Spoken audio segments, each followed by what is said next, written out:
Hello, everybody. It is us. We are here. DJ has successfully rigged his mic up to the most inconsistent stand we've ever had on the Paper Dungeon. Yes. Really excited 100%. to see it. Look at that. Oh, is that a pipe cleaner? Like what? I thought it was like a bag clip. It's kind of it's like a thick twisty tie is how I would describe them. Yeah. Like twisty ties for like bags of bread and stuff like that. It's like a thick, kind of more pliable, not more pliable, but a little more robust one of those. I have a package of them. It's like so thicker and like has like a rubber stand. like coating on the it outside. It currently just sits like this. Oh no, I don't know. Nice. It currently just sits like that on my desk at the moment. Honestly, it works pretty well. All things considered. It seems like it's going well for me. Yes, we are the Paper Dungeon. This is Table Scraps, the show that we run on Thursdays, and by we, I mean me, and sometimes people join me, at 1:30 p.m. CST. We're 5 minutes late, but we started 5 minutes early, and we lost DJ. Oh, no. DJ is currently reorganizing his desk setup, and currently, according to Drew, does not have a desk. So, bear with us.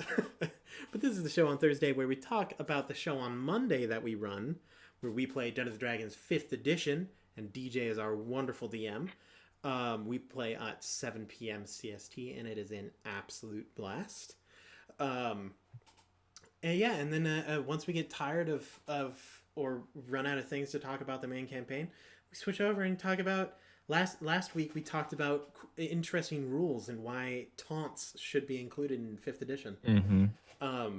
Who knows what'll happen? PG muted, by the way, depending on who's here. So, and DJ is a rare guest, so who knows where we'll end up today. I think my personal favorite tangent that we've gotten on is when we start talking about Twilight. I've missed those. That was a good one. I've missed them. But we have our obligatory plugs that I do all the time. I'll get fired if I don't. First up, social media, TikTok, Instagram, Twitter. Those are things that we have. We're working on them. I'm going to learn to do them. It's going to be great. We also have a website, www.thepaperdungeon.com, and thanks to our wonderful tech person, Drew, who was like, screw it, I'm just going to do it. It'll take me 30 seconds. We have the link right in the chat. Ooh. We've got the link right, so you can take a gander over there. We have a merch store where you can buy cool like shirts and hats and things that have our logo on it. And speaking of merch stores, you can also pop over to Lydia Corinne has a store, one of our wonderful cast members. She has done all of the overlays, all of the character art, all that jazz. And so if you want some of her art on a shirt, a shorter shirt, or a pillow, the shorter shirt it's a crop top. Hop on over there. You can also join her commission list and get some of your own art custom made for you by Lydia. Oh, there we go. That's a better angle. I noticed that my camera was real wonky. Let's see. Other than that, oh, we have a Discord. I'm forgetting all about it. Oh, yeah, our Discord is great. You forget the Discord. We've got loads of awesome people on there already, and you could be one of them. You could join right in. They're very welcoming. They're very kind. They definitely will not throw you into a den of lions. And sometimes they even like play unless you're a D&D cast member or other RPGs. We stream games and stuff in there. We'll hop into the chat and play some games. Drew, I don't know if you've been running any 5 stacks on League recently, but I know that you did in the past. It has been an event in the past, and it's something that I've been meaning to do more recently. I have not had the time, however, more recently. He's been a big boy doing lots of adult things. But we can look forward to such activities. So if you are a gamer, just hey.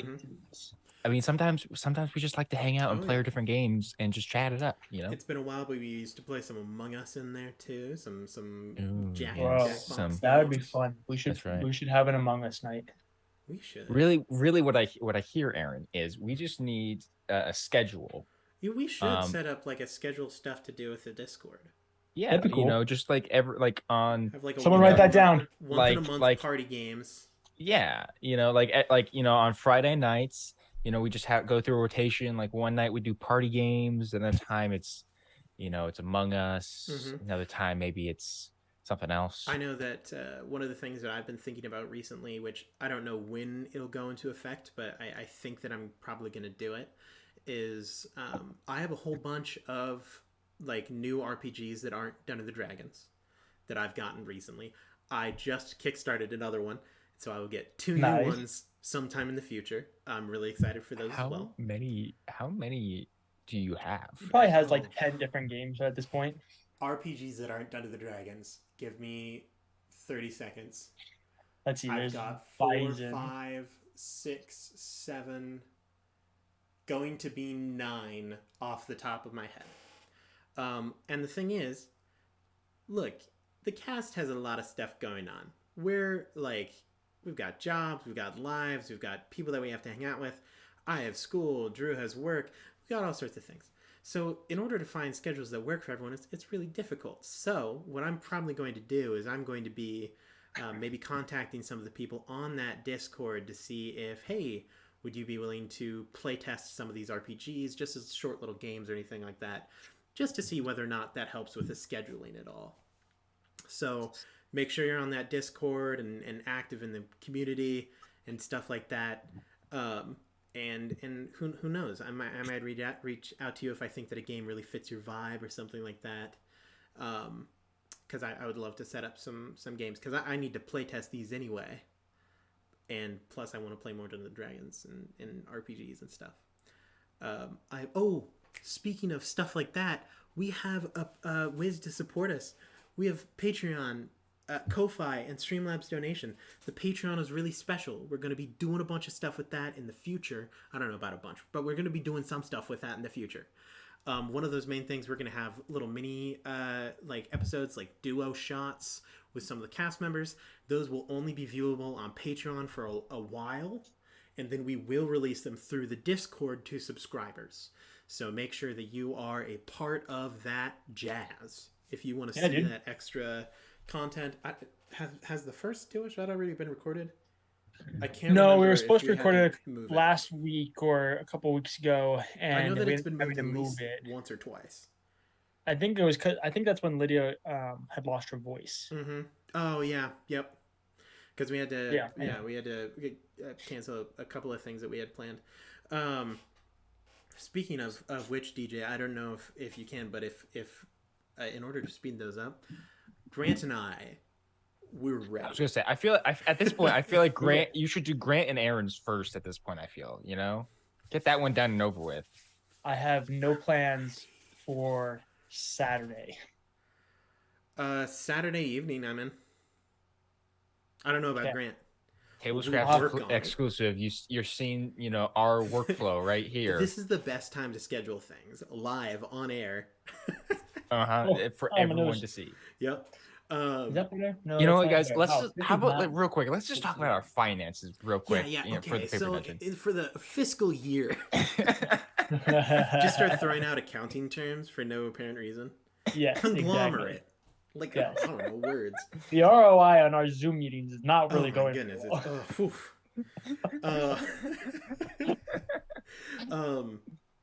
but I think that's all the plugs that I want. So get on that Patreon and see cool stuff. I have some plans that I would love to run over with. I've been watching a lot of other Dungeons and Dragons and RPG podcasts right now, and I've just been stealing information from them of like, what do they do on their Patreons? And I figured I like it. This is a little table scraps. I'm going to reveal what the industry is all about when it comes to Patreon for RPGs. Drew changed the name of the stream. Mm-hmm. This is the time. All right. This is a big behind the scene info.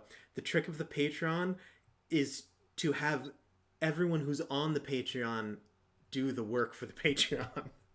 Right? All it is like, congratulations, you're on the Patreon. You get to input name suggestions. Like, have them do the work. You just create one form, and then the people who are paying you money get to do the rest of the work. Dude, that's actually a really good idea. Like having them suggest names for like NPCs and stuff. Yeah, NPC location names, higher tier magic item list where it's just like a one-use magic item suggestion, stuff like that. That's the trick. That's the thing.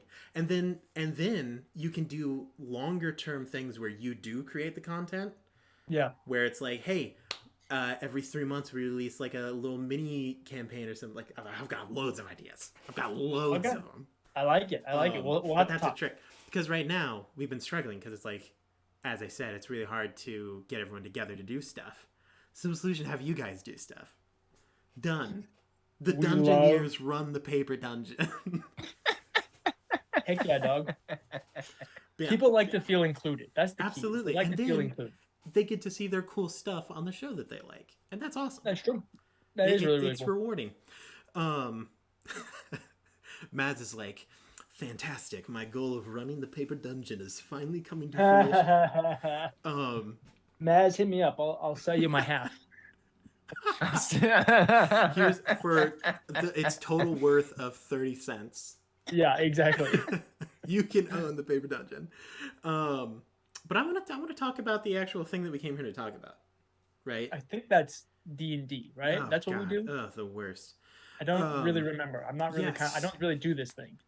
Oh, Maz drives a hard bargain. He's calling you for 25 cents. Ooh. I know the total is 30, but he's got to make money somewhere. I mean, could we do like maybe like a 37 or not a 37, like 27, maybe and a half? Ooh, I'm going once. 27.5 cents. Oh yeah, it's like gas where the total where it's it's 27 9/10 of a cent, something like that. Yeah. Look, we'll talk the business later. We've got Dungeons and Dragons. Okay, Matt. Yeah. This past Monday, we had a pre-recorded episode. So that was a thing that we did because that was DJ. You had like a work trip. Yeah, I was up in McCall. Yeah. Not that you guys would know where McCall is, but I was 3 hours away working on a cabin. McCall. I know it. Yeah, he was working on a cabin in the woods. Nice. Basically. It was actually really cool. It was really beautiful. And Lydia's mother, Tina, was staying at the house. So we were just like, hey, none of us really are super capable of doing the Monday night stuff. So we recorded it on Saturday. And since Tina was still here Saturday, because that came before Monday, Lydia sat this one out to hang out with her mom more. DJ, you're a little late on the first there. Don't mean to be that guy. A little late. No, I don't know what you're talking about. But DJ is always first. It was probably, in my opinion, this might have been the most unique episode that we have done in the Paper Dungeon. I would probably agree. Definitely at least structure-wise to it. Like, we have never done an episode like this. Yeah. I know that for sure. Because I have a perfect attendance record.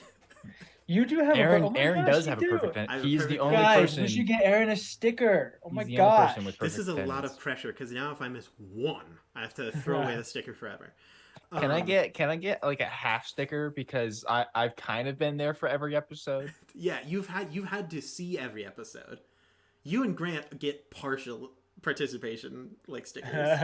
You both get half a participation. Well, and the thing, and like I've been there for pretty much every episode. The only episode I haven't been there entirely for was one that I had like literally I participated from work, and so I just had to step away for like half the episode. Out, so out of it.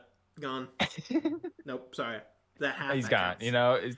That's right. Yeah. If I couldn't keep my scholarship with a 2.9 whatever, 2.99, you don't get the participation trophy. Dude, Aaron, right. Didn't you get to keep? Didn't you like make an appeal? I had to be like, school. It's a 2.99. They're like, no, and I'm like, please, and they're like, fine. You only have one semester of college. It'll be okay. And then I'm still here. Heck yeah. But yeah, it was super interesting. It started off unexpected. Before the stream happened, Deidre was like, I showed up a little late because I was like out doing stuff. I show up at like 6:30, 30 minutes before we're supposed to show up at 6. Sorry about that. Deidre's like, so I already told Grant and Drew, and I know you're good at this. But this is all I'm going to tell you. Just go with it. And I'm like, say less. So we start off, just many years in the past, present. Felt like, I thought it was the past at first, and the teacher was like, no, you're still 47 years old. And I was like, oh, shoot. Oh, no. That's not how it's supposed to work. Yeah. Things things were so calm and peaceful. We got to see a little bit of Abenthy's backstory. A little some characters that have not yet been seen, some that have been kind of referenced. Mainly Talanashta and Yorwick. I'm like, the Goliath friend. Yeah. Okay. As Abenthy chilled in the mountains with him. Yes. So I didn't realize that was his name in the moment. I guess I just wasn't paying attention. But I can't let go of the fact that his name is Yorwick purely because there are two different characters in League of Legends one called Yorick and the other called Warwick. Nice. So you literally we avoided copyright on that one. Combine the two. Yeah. See that when I chose the name, I'm like, this sounds familiar, but for the life of me, I couldn't tell you where I've heard it before. But yes, Yorwick and Talanashta, two people that we have not yet seen in the campaign. One of them we will never see. Well, we just did, so it's too late now. But yeah, and I was not expecting that.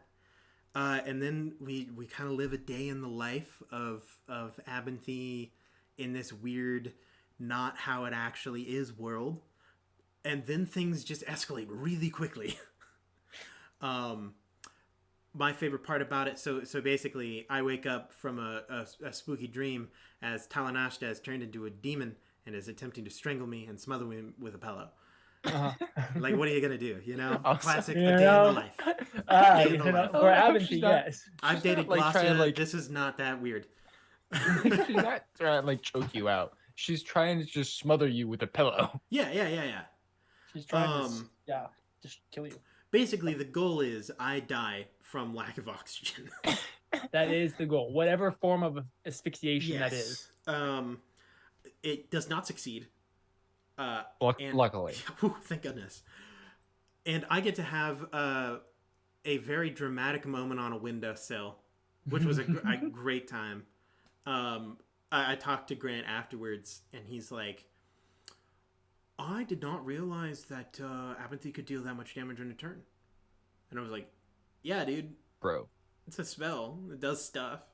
Yeah. But I cast some big spells. First time in the campaign that I've cast a spell above 3rd. Which is true. Even in my one shot, I only ever cast, technically you've seen a 6th level spell, but for the most part it's been 3rd level spells. And then I stand super dramatically in the rain on a windowsill and then jump out a window with my cloak billowing in the storm as lightning lights up my run through the woods. Very dramatic. It was pretty great. I fall into a pit, bam, at the next person. Guess who it is? It's Leshka. Drew, do you want to say kind of what happened in your dream world? Yeah, and so very similar to Abenthy, right? We get to see a day in the life of Leshka in the most ideal form of the world for Leshka. He owns. What was that accurate? To what ideally Leshka's life would be?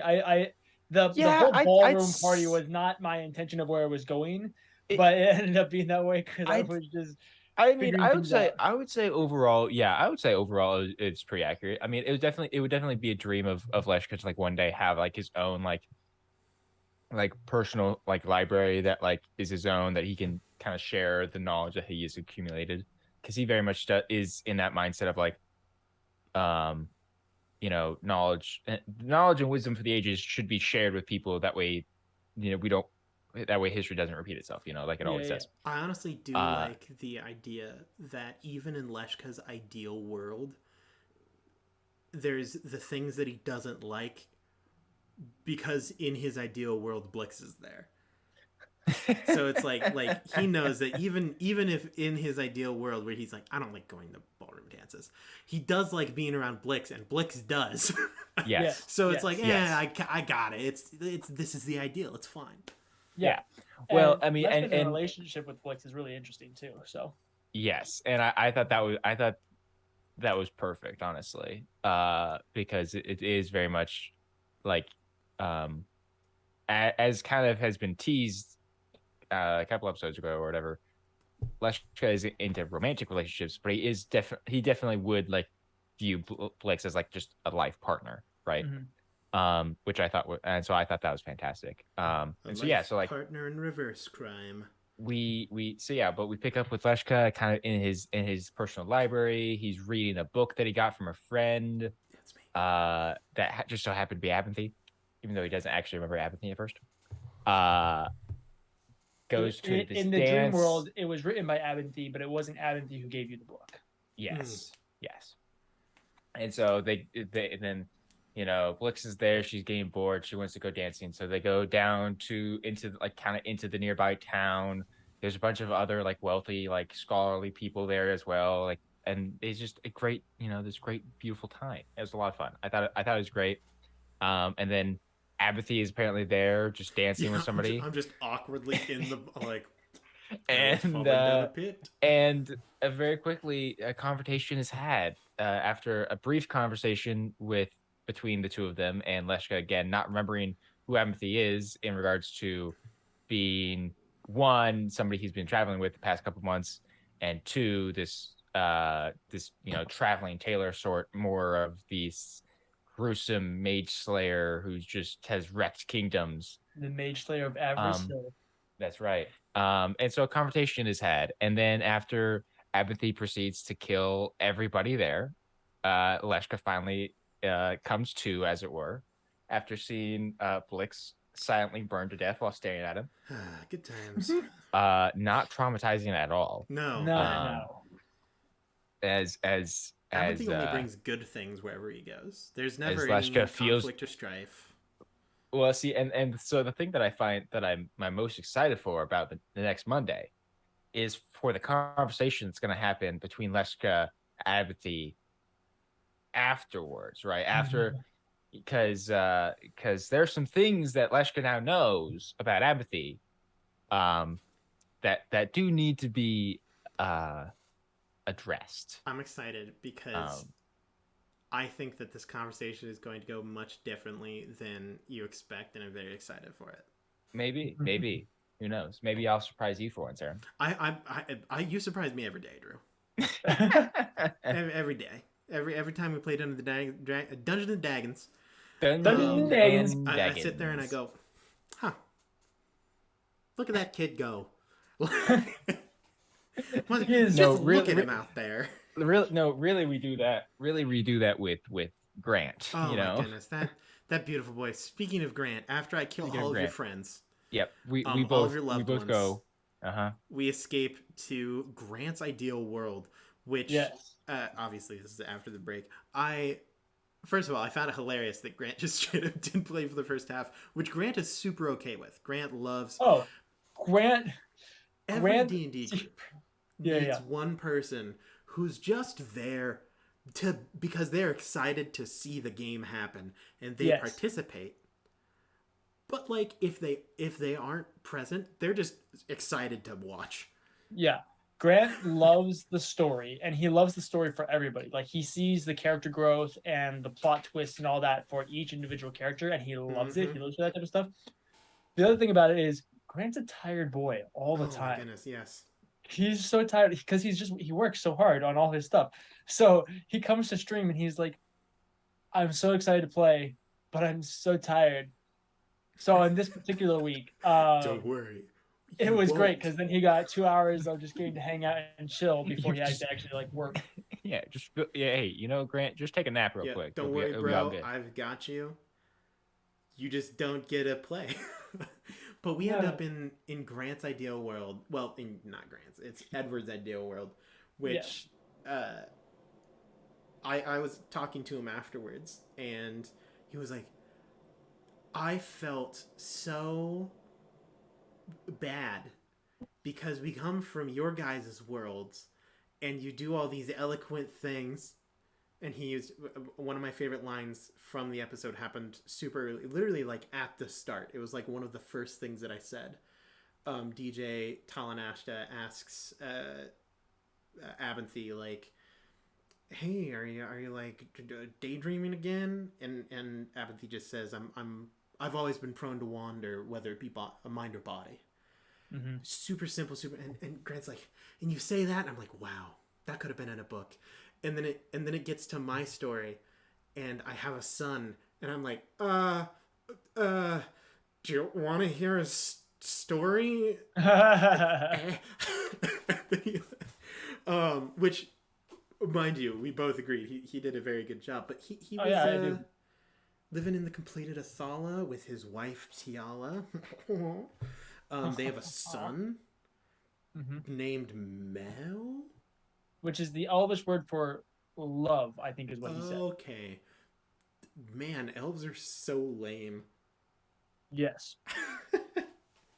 He has a son. His mom. I'm just waiting. Speaking of Elvish, I'm just waiting for, just because like we have so many elves in the party, I'm waiting for just someday like each of us like to encounter like a word that is like Elvish for something, and like all of us like have a different Elvish word for it. Like, oh man, because the thing is like there is like a pseudo established like Elven language for D&D, but like nobody knows that. No, most of the time you just make up stuff, right? Yeah, at least that's what we do. 100%. And so I'm just so I'm just someday we're gonna encounter a word, and each of us are gonna be like, oh, that's this in Elvish, and all of us will be like, hold on a second. All you have to just do a minute there. All you have to do to speak in Elvish is speak very telegraphically. A word that we have now learned does not exist. I don't care. It's a fantastic word. I think that we should use more words that sound really good. Don't actually exist. They don't actually exist. No, they're just not real. They're just fake words. Hey man, all words are fake words until they're real words. Absolutely. I mean, that's true. Slap that on a bumper sticker. All words are fake words. Yeah, we end up. I had a lot of fun in Grant's stream. Grant's was so funny when you just knocked him out. So we end up my god, I'm a gardener. Leshka's a butler. We both are using names that aren't ours, and we're like, we need to go find Edward. So we just stroll into the mansion, run across each other as in a pinstripe suit and a kilt. Yep, in a kilt. I need to. Oh my goodness! Could you imagine if I cosplayed as Gardener Abinthy? Just a normal kid, like a full. Please do that. Like kilt. So funny. And we lead Mel. Leshka takes Mel to the grandma. Niefendel. I can never remember her name. And then I just mislead Edward to a garden shed where I knock him upside the head and knock him out with a shovel. And then we tie him up. Yeah, and we tie him up. And then we tie him up, and I threaten the lives of his loved ones, all while doing a really bad accent. And so I do find it greatly amusing, purely on the notion of like, we got to see some of like the story, the interaction with Abinthy and Leshka, and then by by the time we got to Edward, it was just like everything's chaos. We're super dumb. I don't know what's going on. Right, exactly. Like by the time when you get to Edward, it's like, all right, we're done with this. We're just find Edward, kidnap him, and shake him awake. We're done with this thing. The gimmick has gotten old. Let's move on, shall we? I'm trying to find the name because it's very important exactly what accent I was using. And I can't remember who's the guy. Like you were trying to intimidate a specific person? Oh, very badly, purposefully. Very purposely, but poorly. Oh my goodness, what is this? Thanks, Hal, for subscribing. You're awesome. Oh, yes. Oh, so I was like subscribing. I looked at the screen and didn't see anything. Hello, Hal. Good evening. God, what is? Who? Where? What? Was it the Chestnut King? No. Oh, it sounds very vaguely like Dracula. Blah blah blah blah blah blah. Oh, okay, hold on. Hold on, I got it. I'm getting there. Wait. Druncula. Christopher Walken. Took me a second. Hey, I'm Christopher Walken. Eh? Eh? But like the worst possible Christopher Walken I could do. And I had a blast. So once again, I talked to Grant afterwards, and I got to vocalize. My favorite thing about playing Abinthy is he is lawful chaotic, which is not an alignment that's possible. Yeah. But he's very much, he's like a stickler when it He's comes lawful to like chaos. like the rules and stuff. Like he's all about like, don't do this, don't do that. How those rules are accomplished is a very correction. He follows rules which he sees as guidelines religiously. Here's how I think of it.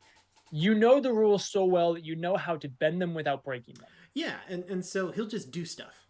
Yeah, he's a man of action. He just does things to accomplish whatever goal he's looking for. It's very much in Harry Potter when Dumbledore was like, "Hey, don't do this," and then he goes and he does it, and everybody's like, "Yeah, don't do this. What's going on? I'm gonna do it." But you don't do it. I think, technically speaking, Aaron, I think that would be either lawful neutral or lawful evil. I think it's chaotic neutral. No. It's because there's a lot of things that he will not bend from, and they're good things, and like he has core rules that he follows, but in terms of like they're followed, but like how he doesn't have a rule, he has an end point for the thing. So as long as at the end you end up in a position, how you get there really doesn't matter. So it's like, be kind. That's a very broad rule. You can be kind in a lot of ways. Sometimes the kindest thing you can do is threaten a man's loved ones, so that way he snaps out of a dream. I think that's kind. I think you're just reinforcing my view of him being lawful evil. But he's very much not evil. Like his core is like he's very generous and giving. Like he has a lot of good concepts, but he knew this isn't real. See, Aaron, so even if someone gets minorly traumatized, aren't you the one? You're the one that says the only difference between chaotic good or lawful evil is that lawful evil has rules. Evil has rules. Yeah. So he doesn't have rules though. I think he has guidelines. Yes, but I think it's in that same vein. It's in that same vein of he gets his general goodness from the law portion, and the more chaotic side from the evil portion. It's kind of an inverse. It's kind of an inverse on the general establishment. Yeah, you know? he has a lot of like, it isn't always threatening someone's livelihood and friends and family in order to snap them out. Not always. There's a lot of times where he takes a very good and kind path that he could have taken probably a more efficient bad path. But at this point in time, there's a whole city of these shadow demons, and he has now been through 2 dreams and knows that none of them are real and all of them are going to try to kill us. We already tried, like he tried talking to Leshka the last time. Yeah, and it didn't work out well. Simple solution / next step: blunt force trauma. Yeah, that's fair. That's fair. Which again, then I think would lead to something like closer to like lawful neutral. Or, you know, because he does kind of he he has his moral principle, like his moral principle, which is the lawful aspect, but his method kind of goes back and forth. Hey, guess who's here to make a surprise visit? Oh, is it Grant? You can come on in. Is it Grant with food? Is it Grant? Oh no, correction. Is it Grant with Taco Bell? You're good. Good. They can't. They have now. They can see you. Oh, I'm here. Yo. Oh, it's okay. Yeah, I've got it over there. Yeah. What's up? This is Lydia. You should buy her stuff. How are you doing today? Good. Work was good. I did stuff today. This is nice. Lydia. Buy her stuff. Did you just get back from work? I didn't notice when you got back. Lydia just got back from work. So, Lydia, you gonna hang out with us? are you gonna hang out with us? I can. Do it. We're gonna be talking about an episode that you haven't seen. That's okay. I want to hear about it. Sounds good. Send me like yell or something. Okay. When I'll you. yell. Okay, Lydia's gonna yell when she's ready. And then we'll go to break and we'll come back. Literally be here. Man, the views are gonna skyrocket. Good. But yeah, it was a. Abbott, look. First of all, the alignment chart's a load of hooey.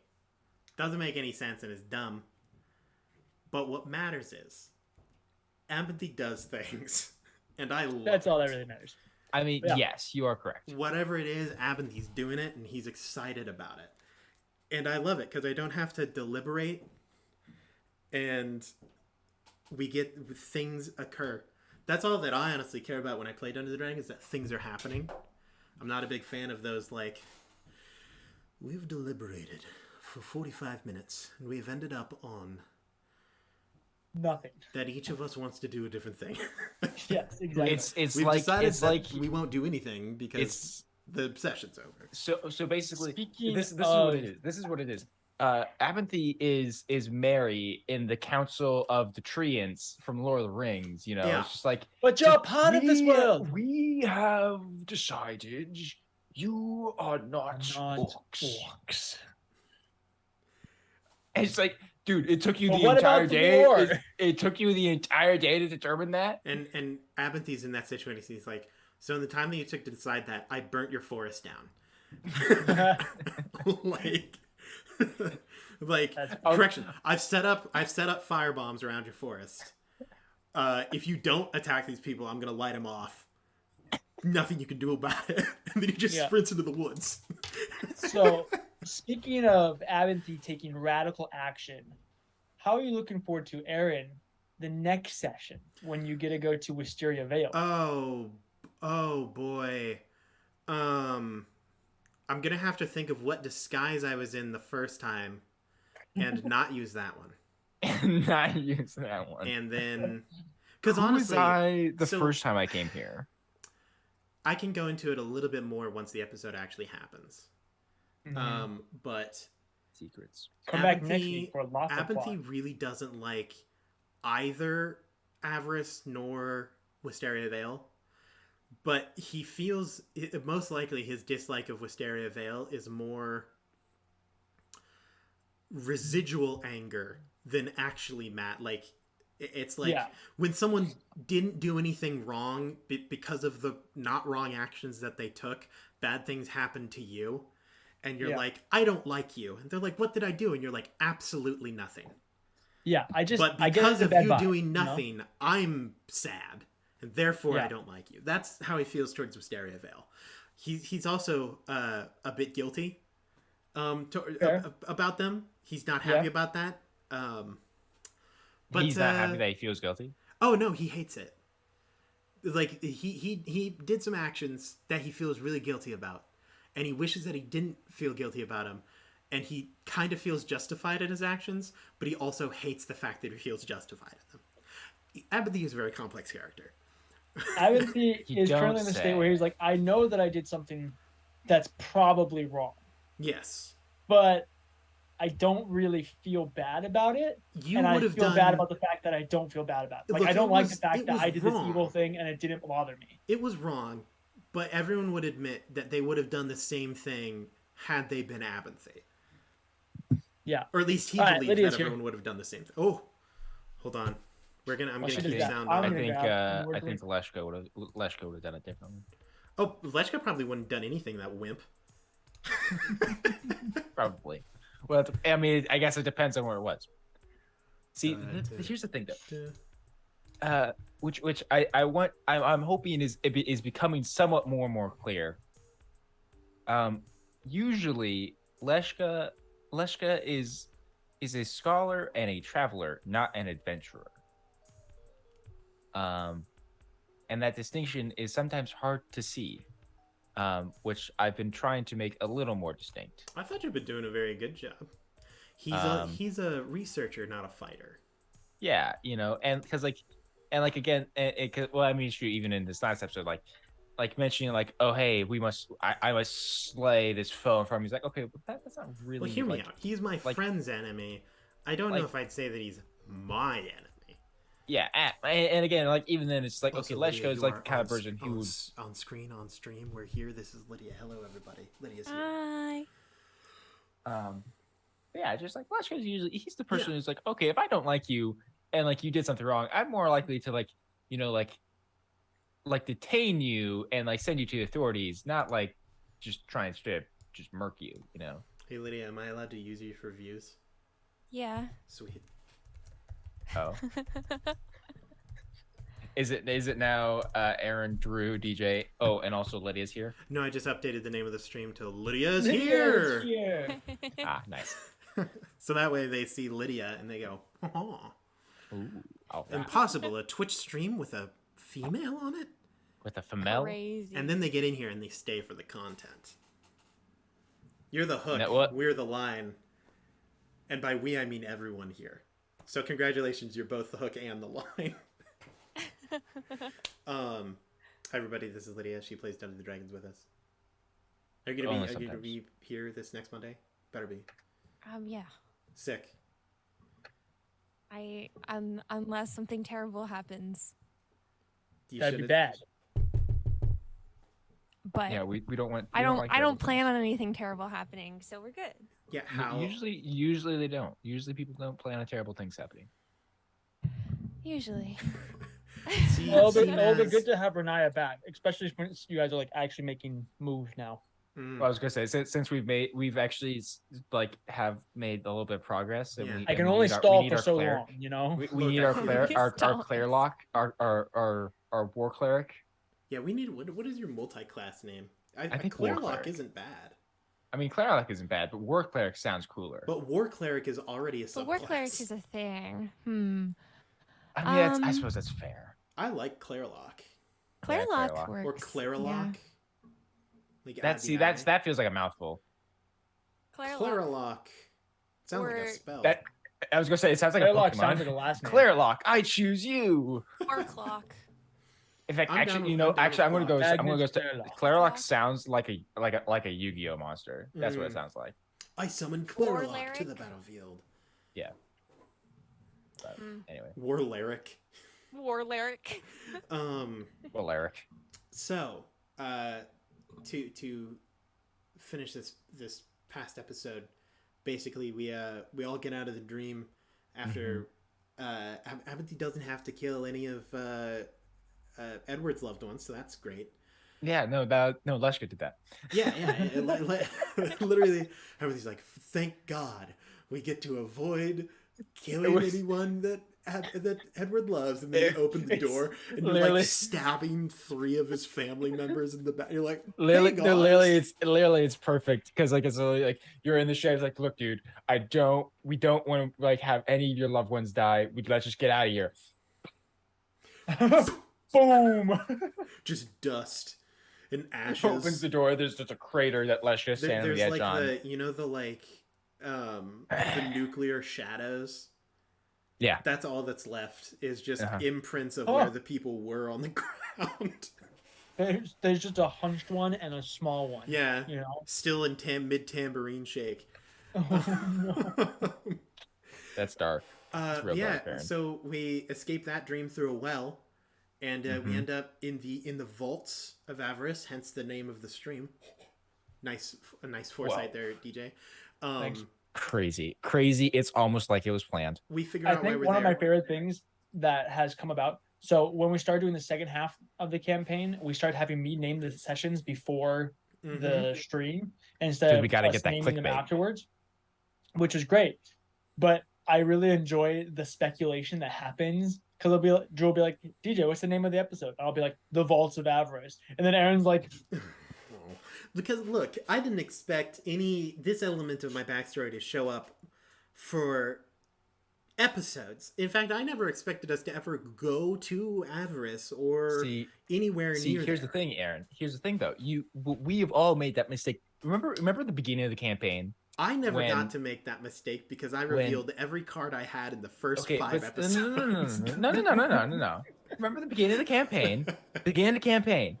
within the first like 10 episodes, we find out so much about like Ranaia's backstory that literally Lydia is like, I figured this would be like 50 episodes down the road. And we're still finding those things out 50 episodes down the road. Here's what happened. We got 10 episodes in. I dropped 1, maybe 2 things on Lydia, and then I just left her with that for the rest of the then you just abandoned her. I expect 10 episodes from now, and I was going to be like, oh, I suppose that my son's probably around 17 right now. And we're like, I'm sorry, what? And Renee's like, did I not tell you about my 7 kids? And we're like, no. And you're like, yeah, it's you remember that husband that I had? Really It's not him. They just spawned in like Athena. they just walked out of Seafoam. Absolutely. That's what I'm expecting. I would imagine with Ranaia being a whole demon, it was more like they crawled out of the ashes of like a forest fire or something. Like someone nearby tripped, hit their head on a rock, and then and it like sprouted out of the blood. See, in reality, she just made them out of like Play-Doh. Oh yeah. Like, Look at my children, and it's like fun to play with, not to eat. like the Pillsbury Doughboy walking around. Oh my goodness. They're all just like they all have their own Pinocchio-esque monologue of if they're a real person or not. It's all a throwback to the one Myconid back at the Yep, lab. that's the one. Boy, what was his name? Was it Mike? Mike the Myconid? That wasn't Mike. No, that's the one. In the book. No, that wasn't Mike. No. It Oh, never that was the had one a in the Mike book, the Mike the and it was hero. from the book. The one that just wanted to, keep his He's legacy like, going. I will spread like butter. I mean, he's an. Oh my gosh. And then we punted him down a hallway. And then we punted the baby. I mean, he wasn't a baby, but It was, so also I just thought of a fantastic NPC that may or may not show up in a campaign eventually, and you'll just, when it happens, I'll be like, hey, remember that time on Table Scraps? And you're gonna be like, god dang it, Aaron, it's gonna be good. But this now that Lydia's here, it means that I can ask some very important questions to DJ, which I don't expect any specific answer. No. This is important. Here you go, Lydia, and take it away. So here's what's going to happen, Lydia. I'm going to set the ball up because I wouldn't ask these questions unless the person who was playing Ranaia was here. So that way you can then take the reins and I don't have to. You could just be like, yeah, I do have a problem with that. So how are we going to get rid of this curse? That's all I'm asking. If we you're asking me this. I'm asking DJ this, and then Lydia, you can say the things that you have. Because I know that you don't want to deal with this curse. I don't want to deal with this curse. Drew doesn't want to deal with this curse. How are we getting rid of this curse? Dude, leave me out of this. I'm Drew, not going you don't through get to it stay a again. neutral party here. You were cursed in this for 20 years. Oh no, he's gone. Oh, DJ, we lost both of them. Oh no, it's we lost the whole stream. We can hear all of you. No, but it's frozen. No, it's frozen for me. Right. My internet's been doing some creative stuff. Solutions and not. Oh, now we lost the audio. Well, okay.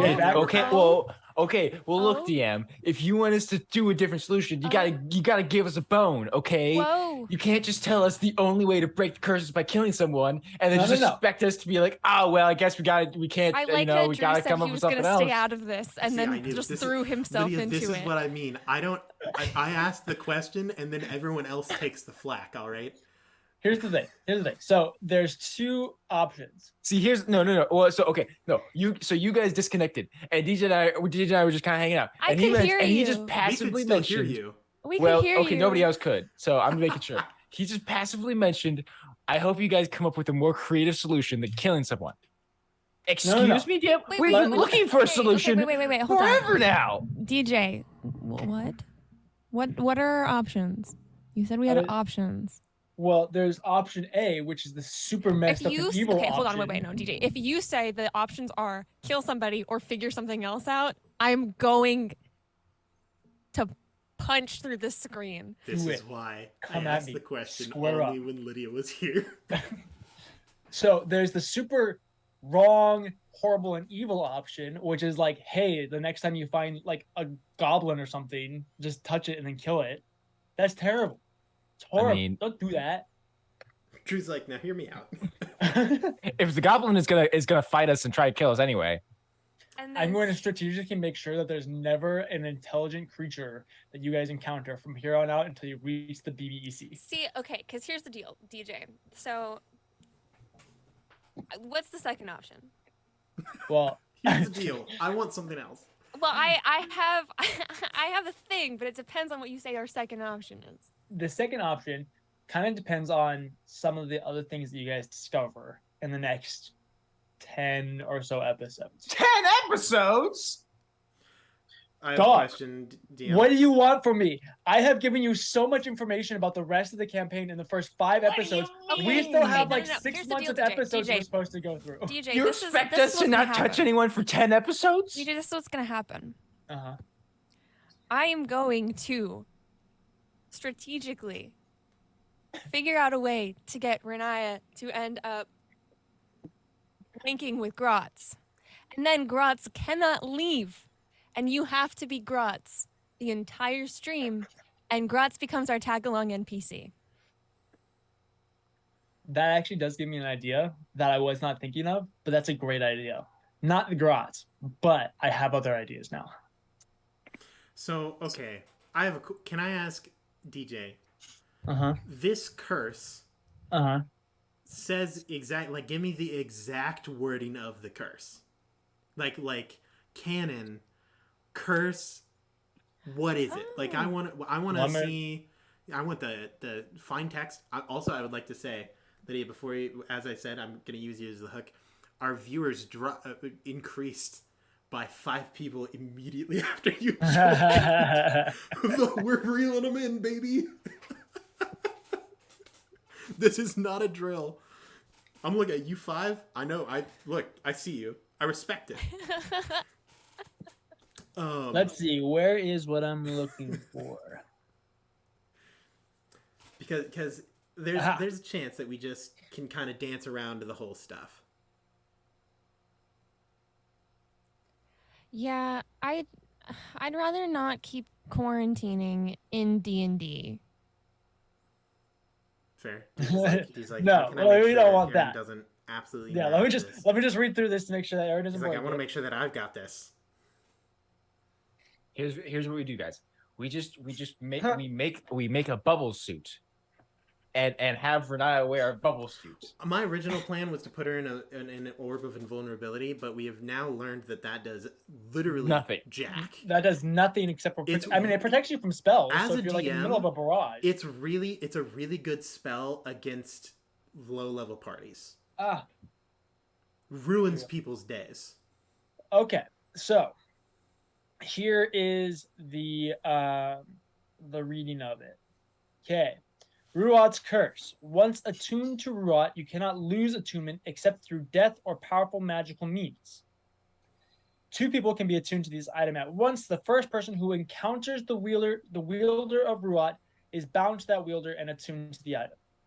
Bound pairs cannot move farther than 120 feet from each other before suffering 1d6 radiant damage per round of separation, blah, blah, blah. And that elevates and stuff like that.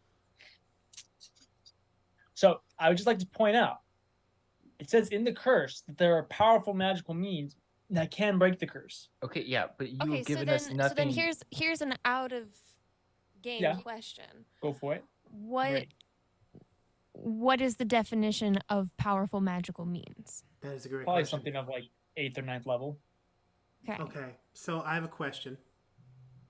So we've this was I had a couple of thoughts beforehand. I know that I've expressed some of these to Lydia. One, pretty powerful magic item. We have an artifact. Could we just put the rod back in the hammer? She's already attuned to it. I maintain the question. Can we just put the rod back in the hammer? Because clearly, if it's in the hammer, you can't automatically attune to it. Because Drac wasn't stuck there. No. So she's already touched it. She's already become bound to. Okay. Okay. Next person that she encounters is also going to automatically be bound to that. It doesn't have to be. It's not touching the rod or anything like that. It's just. Okay. Whoever she encounters next. So basically, it's turns the cheese Ranaia. touch. Yeah, it turns It's Ranaia the into the cheese magic touch. Gotcha. Oh my gosh. Throw that in your diary. So, next question. I'm not wimpy. I'm a little wimpy. Hey, Not that you Anyway. could be not the main character. You could be Greg. Wait, no, Greg is the main character. I don't remember these No. books. Greg's not. Oh wait, is Greg Yeah, I'm pretty Manny? sure. Manny's his brother. Yeah, Manny's his His little little brother. Roderick is his older brother. Yeah, you could be Roderick. Who's the friend? Who's the lame friend? I don't remember. Edward is absolutely a Manny. Oh yes. Okay, so Aaron, And I have Cather is Roderick. if I may. Let me say my thing. Okay, yeah. So, Tripwitz has knowledge now to gain access to mana pools, which you had stated would give me access to higher levels of magic. It would allow you to build up enough mana to cast higher levels of magic. So, could I theoretically use the information that I have and said mana pool magic garbage to break this curse? Because it's the same type of magic. Theoretically, if it's the same as the like rune stuff on what's her face's Miriam. Probably. It would take a Okay. while. That's but more than we've ever gotten. That would be probably a viable option. You'd have to build up a lot of mana. Can I just ask Grots to feed mana into my pool? No. Dang it. He'll give you something else in your pool, but, give me your energy. And I'll build a spirit bomb. But yeah, you guys could probably you'd have to build basically what I can't think of any 8th level spells specifically, but you're looking at a wish spell type thing to break this type of curse. So we need to level up Leshka to 5 more times. And then either myself or Aventhy Go. can cast the wish spell. Well, between we've got spellcasters just running everywhere. Now here's the deal. What if we combined our can we all together create a spirit bomb powerful enough to break can the we curse? I throw in a high level spell and then they throw in a high level spell and then it creates an atomic bomb kind of deal? Yeah, that's what I'm saying. Because Aventhy alone can't build up that magic super fast. We just keep chucking magic at it and hope it's enough. Yeah. Into this pool. So no direction, no actual intention behind it. Just we'll find the definition of sorcery right here, and I love it. I regret everything. So yes, you can try that. So I will remind you of what I told Triplewitz when I explained this book. I just keep tearing things and then casting mending and oh hoping yeah, it's we enough. need Frustrucium, right? No. So you need Audronite. Audronite, that's especially powerful Audronite, which is extremely rare. Okay, so you have a piece of it that could potentially they can only store so much before it's fully charged, quote unquote. So we have to charge our crystals. You have to charge. Yeah, you have to charge your battery. I will also remind you that the reason that this entire magic system was replaced with the weave is because of the chaotic nature of this. You can do very powerful things, but it's extremely difficult to truly control. And since you guys would be the first people in a millennia or more to be encountering and experimenting with this type of magic, it very much would be an experiment. So all that being said, if you didn't want to have a solid 50% chance of killing Ranaia just straight up and selling her soul or something, or obliterating her soul, you'd probably want to experiment a little bit. So what I'm saying is it's all possible. None of it is fast though. It's all a process. Plus, because you have to get the materials to be able to do it, you have to build up the mana, you have to experiment well enough to be confident enough in knowing how to do it without causing extreme levels of danger to yourselves, your environment, or to your friends. And you then also have the main campaign to deal with as well. So inevitably, realistically, I have to bind myself with somebody. Well, I mean, so yes. Most likely you will accidentally end up being bound to something. I'm not going to do it on accident. I'm going to find freaking Gratz and I'm making him stick around. That's what we're doing. Ignore the backstory. Yeah, ignore this logic garbage. Look, I'm getting cursed. I'm getting grots. Because yeah, this is what I'm saying. I'm like, if I think about this logically, the two events that happen are either A, Ranaia just doesn't Oh, and you leave guys the are going pit, to Wisteria Vale next. which we can't just do that. Yeah, Hey no. Lydia, this is You don't get participate. in the words of how I was kicked off of my volleyball team. You don't need to show up to practice anymore. Oh my God. Just hey Lydia. So, look, we'll have you back. You can still show up to stream, but you don't need to like participate. We're not gonna do that. And here's option 2. We do that and we go curse someone. Because unless you present us some real good option, and mind you, option 2 is not a good one because we've experienced that and it's not fun. It limits options. It's real garbo. I'm looking for option 2.5. Yeah, exactly. It's the Lion King 2.5. Yeah, if we find like if we find a way to like curse someone and then shove them in a demiplane, and then can we just carry the demiplane around with us? No, because remember when you We'll leave it open. We'll leave the door open. If you remember when like, Catherine put 'em in a Moore were bag. going through Feywilds and all that type of Yeah, stuff. but remember, like I was able to go into the Demon Palace as long as the doors stayed open. So I have a question.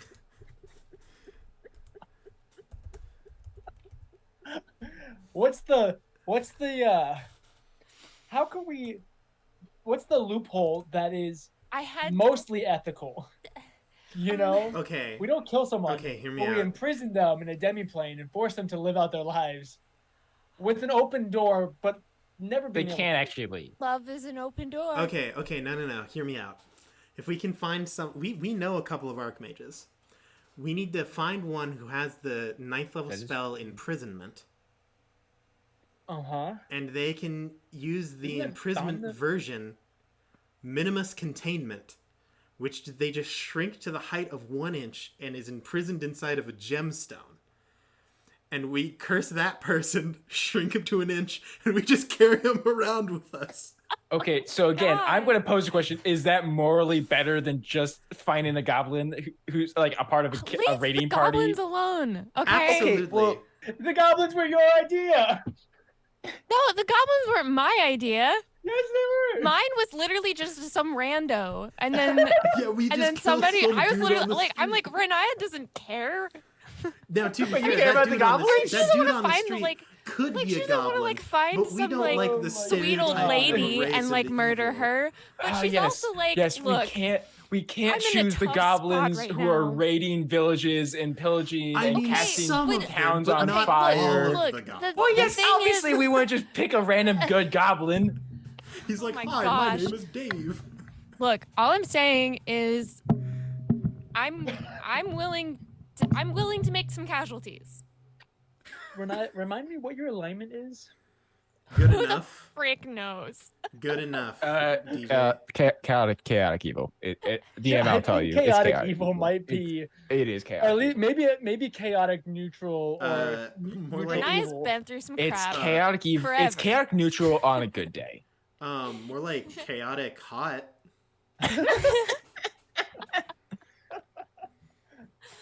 Oh So, boy. my no, name- there- My so- name is Apathy, and I'm chaotic Sigma. Oh my god. So I'm to just on answer the your ground. question, you have options. They're just none of them that you like. Yeah, I would like a better one. Well, okay, that's fine. You gotta figure that out as okay, you go. okay. You New gotta option. go through the New process. option. You gotta troubleshoot is the issue. You guys are New- trying to skip the troubleshooting phase. New option. New option. All right. Kill Ranaia. That actually me might out solve a or not? lot of your problems. Ooh. Could you imagine that conversation where all like a group meeting, and then wait, guys. I've noticed that every plot point that we have is This is around Ranaia. it's around Ranaia. What do... Guys, hear me out. When Ranaia dies, she's just gonna go straight to Grotz, right? Like that's how that works. Like at this point in time. Well, see, the thing is, she'd go to Baphomet. That's the problem. She would go to Baphomet. Okay, so step 1, we kill Baphomet. Yeah. I mean, that solves a lot of. I thought that was already the plan. I kind of thought that was already part of. I thought that was already the plan. Well, okay, so not all of the plans can be solved by killing Ranaia. One of them can. So we deal with that plan first. Then we kill Ranaia. Then you just go. You hang out with Grotz for the rest of your time. It's problem solved. Yeah, we take care of Baphomet. Then we kill Ranaia, and then she just fully becomes a demon prince at that point, right? She already is a fully formed demon prince. Well, then shoot, does she even have a soul that we need to worry about? That's an excellent question. That's a really good question, Drew. Thank you for bringing that up. I really enjoy the philosophy of D&D. Look. What even is a soul? What even is a soul? This is the other question that I have. What is the price of a human soul? So you want us to Only like 3 troubleshoot, croutons. which I'm down for. How do we troubleshoot without having Ranaia ever touch anyone? No. I think you guys are missing the point here. I think you guys are missing the point. I have to touch a person. I have to be bound a person, and then we experiment that way. Yeah. All right. My vote's Edward. AKA, I'll just murder them. Get Problem some car solved. batteries, Easy, some fast cables, solution. We got other things go we gotta down focus on. My vote is Edward. No. No, I would not wish that fate on anyone. Well, is Abinthy volunteering? Well, no, it's not. But it's not gonna be a party member. DJ already said no party members. Okay, but that was under the context of he hated the idea that we would kill anyone, so that included the party members. Well, yeah. Look, I'm killing everybody. Abinthy has a perfect no death record right now. I was gonna say actually that's a question. Has Abinthy died before? No. What I'm saying is I'm not about to break that. Abinthy's not about to volunteer to die. Like, all right, let's be honest. Like if this conversation happened, he'd be like, "Oh no, I've never died before." And they're like, Abinthy's a normal guy. He doesn't want to die. Here's the deal. You don't normally come back from death. And Mass brought up a pretty good point earlier. Well, let's just find my ex-husband. Okay, that's a good option. Maz has presented another fantastic option. Does Pockets have a soul? No. Does Grotz have a soul? Maybe. Okay. No. So hear me out. Oh my goodness. So Grotz, if he dies on the material plane, he just goes to hell. Like he just goes home. Back to the abyss. So yeah, I mean, whatever. It's hell adjacent. I'm telling you, I'm gonna get Grotz. This is the plan. So yeah, we just call him up, say, hey, we can solve a lot of problems here. It would be a shame when Grotz is suddenly unavailable to show up in the next session. Here's the freaking deal. Grotz's reappearance was when I wasn't there. It made me really sad. I did think it was very, very funny that we're like, hey, we should go talk to Grotz. It's a shame that the one person who actually really wants to talk to Grotz doesn't have a voice right now. We couldn't have brought you with us, or else you would have gotten punished by Baphomet. That's true. You couldn't have come. I know. That was also a beautiful point, but I was sad.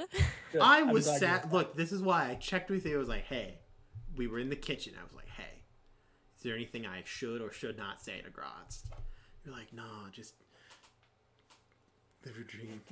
And I'm like, but it's your dream. I'm living. Me literally like but dying. It's your just, dream. Like, I'm living. do whatever you want, man. Not processing anything you're saying. That's you funny. Did seem rather faded.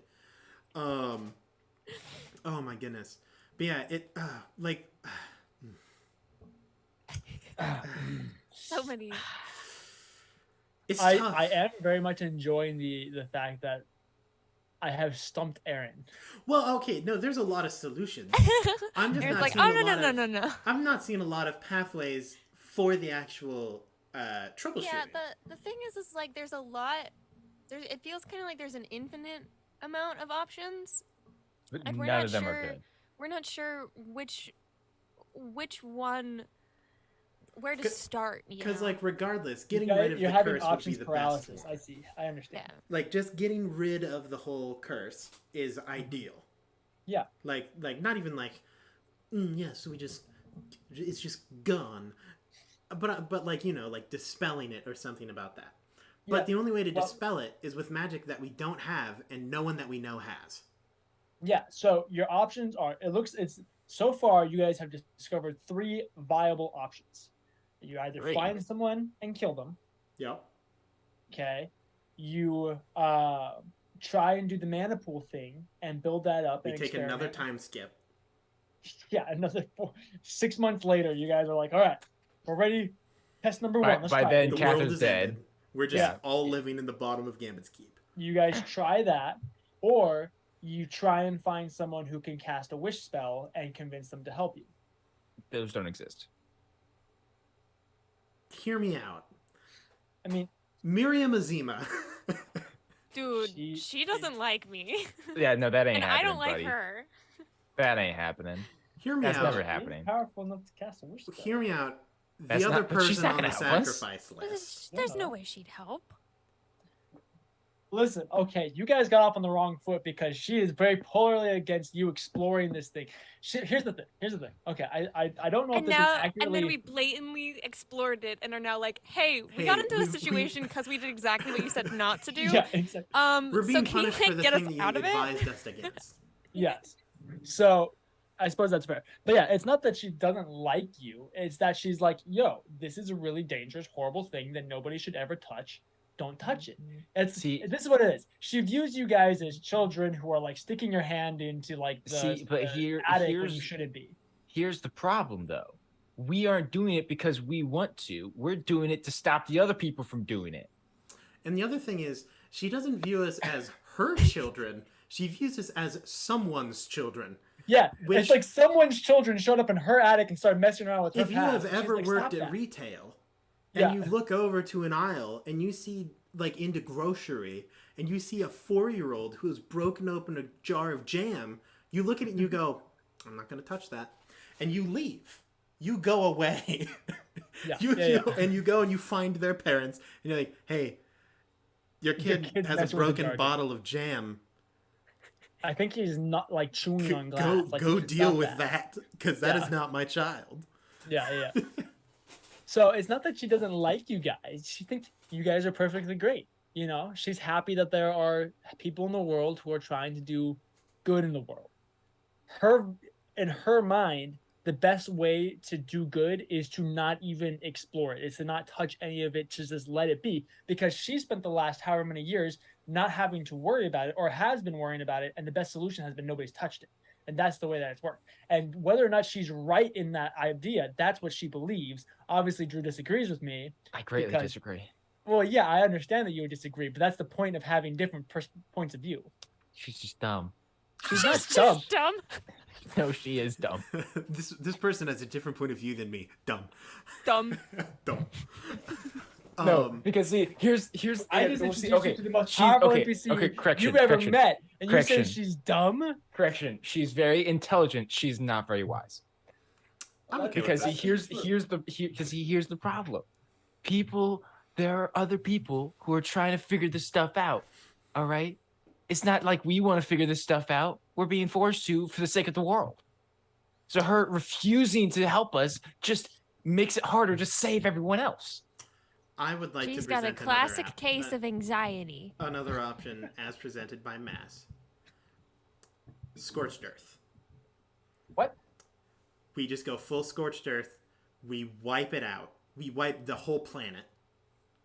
Oh, that's what I've been working on, my guy. Yep. But not just that. We just, the whole wheel. The whole, like planar wheel. Just destroy the whole... We delete it. We start it it from scratch. We call up crumple Lon, it up. after we blow it up. The only thing left is Lon and Tari. We're like, Eat hey, sup, girl. Just do it again. Please. wrap it. This time, do it better. We're gonna die now because there's no longer oxygen. Good luck with that, Aaron. Bye. Yeah, bye. Look, I'm in. And then we just see. Well, no, never. Yeah. Okay. So those are your options basically that you currently have as potential options 2 of those, or actually all 3 of them, end up with you being bound to someone. This brings me to my next question. This one's actually also, Linnea, do you see now? I said now that you're here, I can ask DJ. Because if I were just like, it would have been super gross if I was like, Lydia thinks this about this problem. So I need to ask DJ while you're here. This one is for you. So obviously, your first choice is to bind with Grotst. Yeah. Assuming that is not possible because DJ's in control of Grotst. We can't control Grotst. We can control the things that we have control over. What is your second choice? Grotz. Excluding Grotst from your line of choices. At all. Grotz. Because we all know that DJ's gonna screw you over. Yeah. So when that happens, what's your choice? What do you think you're gonna go with? And if you don't know, that's okay to say. Honestly, she probably would want to bind with Cather again. Oh God, how are we going to get through the streets of Sybil without touching anyone? Because like, she's not gonna kill Cather again. That's fair. She won't do that. And Cather is one of the lesser likely people to die. Also, Cather is gonna like do everything he can to help stop it. Mm-hmm. Doesn't really care about having the thing. And then Cather's been through it before. All good qualities. Has Cather changed at all? Like would Cather care now? I can't tell you that. Oh, that's a dangerous question. And also, scary. I know Drew doesn't want to go through that with me again. Okay, but see, so Drew, on the other hand, so Drew, objectively speaking, if it was Leshka not happening, never happening, I'm sorry, I can't do that to Leshka. It can't be Leshka because Leshka has to go away. And sometime. that's I can't also do that to Drew because then you would so have to play 2 characters. Yeah. Drew, on the other hand, is open to the possibility of it being Cather. Again, for many of the reasons that you pointed out. He's been through it before. He's definitely going to be around to try and help out. Now, again, but he's also Cather. He'll like self-sacrifice himself. If it came down to it, shoot, dude, he'd die again. Also, now, is he going to come he'd back? Be like, Probably I don't, not. I'm gonna do it. Oh crap! I can't do a Cather accent. I got you. What do you want to say? I want him to say, don't. No. Oh, hold on. Let me think about this. This is also, important. I like it how Aaron is going to speak as Cather. To me? Do you want to type it? Never to me? Aaron is fear. going to speak as Cather, not Drew. Never fear. The voice of Cather. Cather is here, and I will take the burden of the world, and you don't have to. And oh, don't you worry. I'll be right there now, and I'll be taking the burden from you. Something like that. That was pretty great, actually. You know, have honestly. Never feel right. Actually, really you know what, guys? I think when Leshka leaves, I'll pick up the reins as Avanthy. Oh yes, and Aaron can play Cather. Yep. So it'll turn into, oh Avanthy, you dumb fair. I don't know what that is. It's probably some Elvish thing. And then Drew, being, I'm gonna parody being myself, Avanthy. would be like, oh you daft crumpet, something like that. And then we'll fight. Sure. I'll smite you. You lightning bolt me. Well, actually, I was gonna say maybe instead of like the pseudo like British thing that you have going for Avanthy, maybe I'll just make him French. I have a character. I have a character I'm gonna be playing soon that I want to have a French accent, and oh my god, I can't do a French accent. Like I can do it kind of okay when I'm. The thing is, I can't do a French accent. French. I can do like a super French, stereotypical French accent. But I can't do a French accent. It just turns out weird. just do what I do and just be very offensive. It doesn't sound French. Listen to the opening of the animated Beauty and the Beast, just to the part of the song where he goes, "Oi, Marie, my baguettes," and then just go off of that. That was so stereotypical and offensive. Absolutely. That's a Disney quote. That's a Disney thing that's in the song. It's the best part of the song. They took it out in the play. which was upsetting. Actually, it might have been. Was that song in the live action? I've never actually seen the live action. There goes the baker with his tray. Yeah, they took out the Mary the Baguettes in that song, probably because it's incredibly offensive, which made me sad. Anyway. So yeah, those are your options. Mary the Baguettes. Oh man. Yeah. Who knows if you guys will get Grots or not? I don't know. I'll have to brainstorm a little bit on what I. How about this? We just no. We just need another Cedric. That's what we need, guys.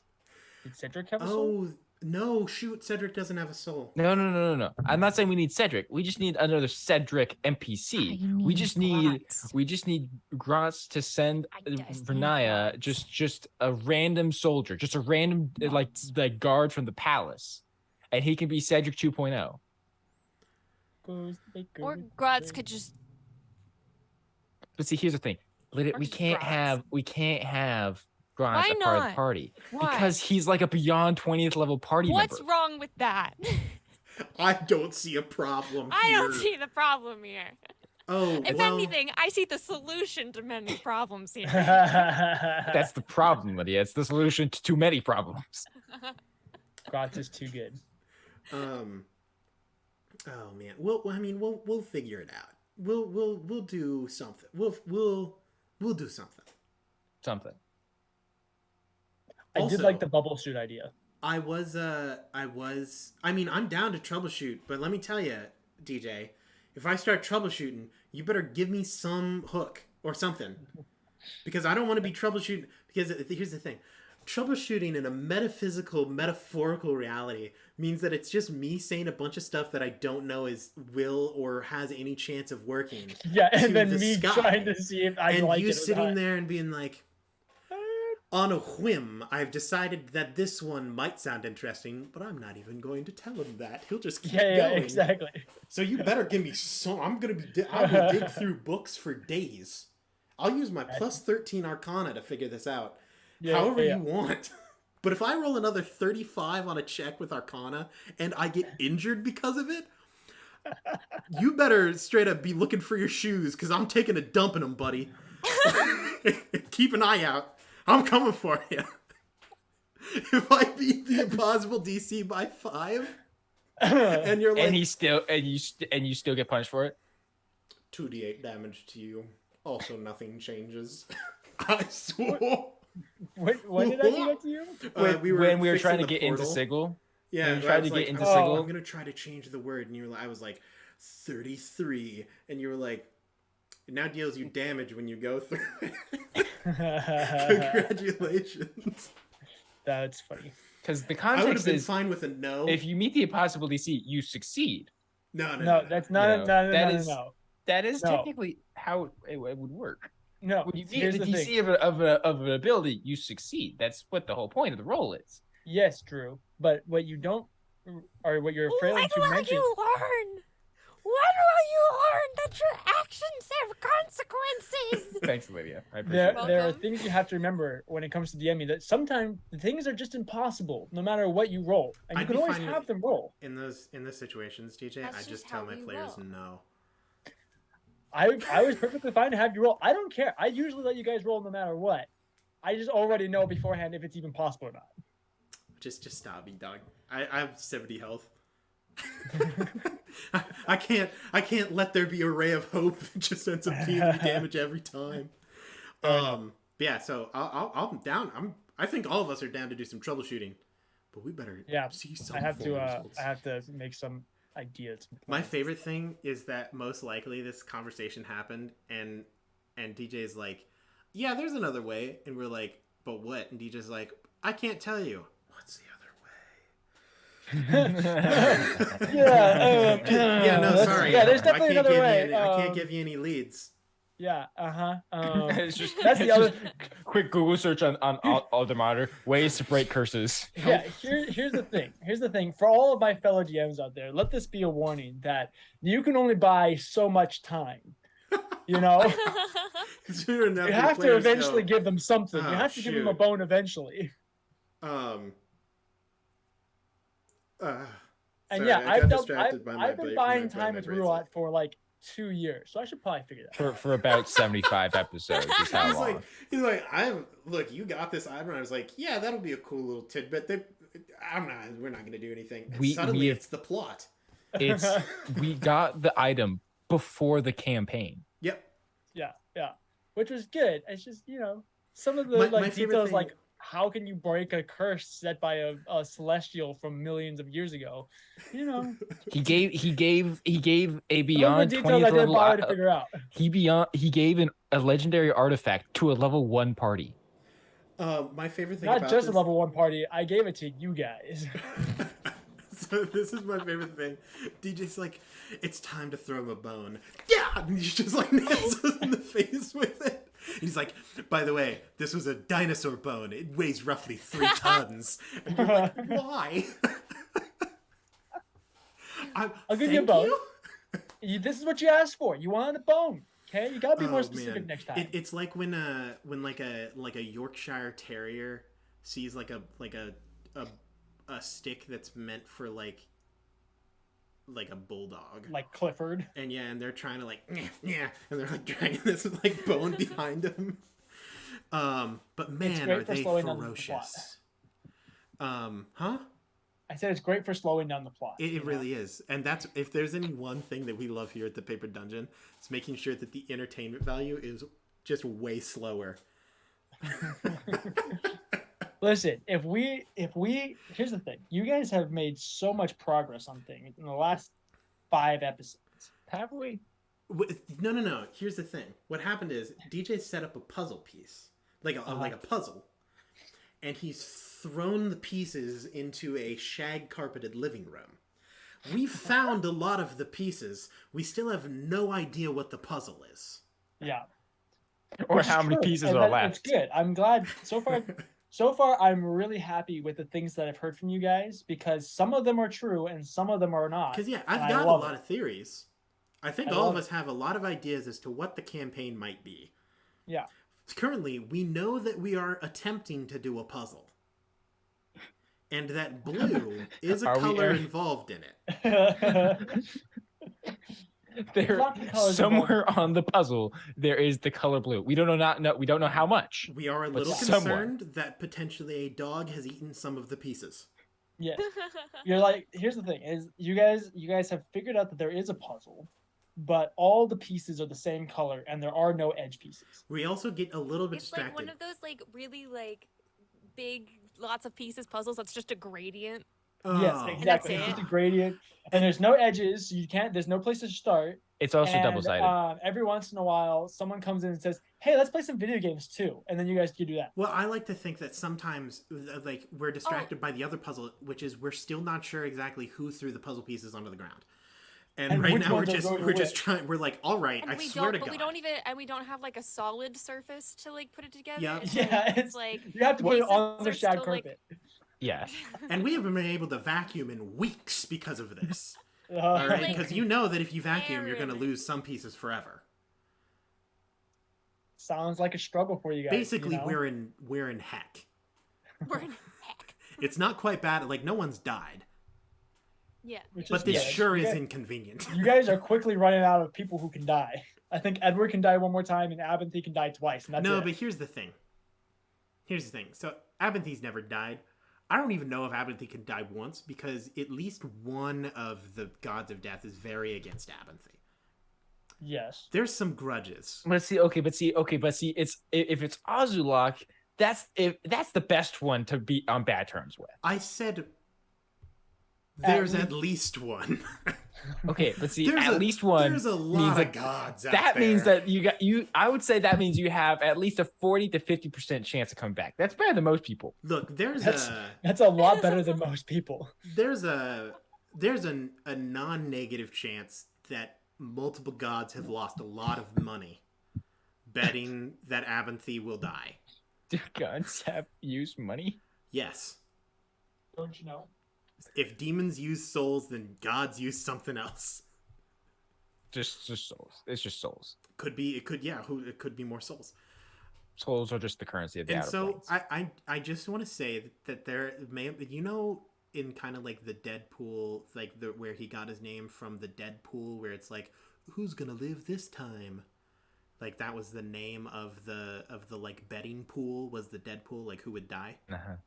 That's Abenthy's life, and currently he hasn't died, and people are very upset about it.